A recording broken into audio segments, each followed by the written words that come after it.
श्री दिलीप वळसे पाटील यांचं असणारं गाव निरगुडसर, तालुका आंबेगाव या ठिकाणी कुटुंब नियोजनाचं शस्त्रक्रिया झाली। त्या ठिकाणी अजिबात बिलकुल कसली व्यवस्था नव्हती, सोय नव्हती।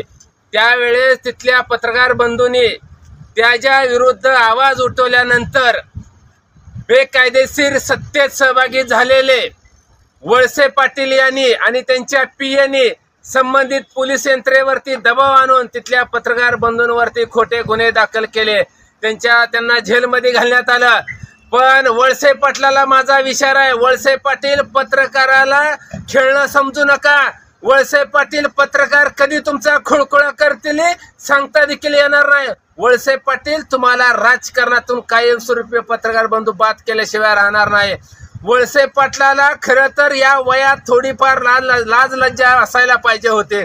ज्या पत्रकारांनी तुम्हाला अजून वर्षानुवर्ष मदत केली, आज सत्तेचा माज आणि मस्ती आली तुम्हाला, लगेच तुम्ही तुमचं पितळ उघड केल्यानंतर, तुमची चुकीची कामं केल्यानंतर त्यांच्यावर खोटे एफआयआर दाखल करा। मला आपल्या माध्यमातून संपूर्ण महाराष्ट्राला सांगायचं आहे, अहो ज्या गावात ही वळसे पाटील जन्मला, ज्या गावात जी कर्मभूमी आहे त्या गावात ती विकास करू शकत नाही। आणि वळसे पाटील आणि तुमचं मंत्रीपद काय चुलीत घालायचं काय? अहो तुम्ही तुमच्या गावाचा, तुमच्या तालुक्याचा विकास नाही करत, तुम्ही महाराष्ट्राला काय न्याय देणार आहे? तुम्ही महाराष्ट्राचा काय विकास करणार आहात?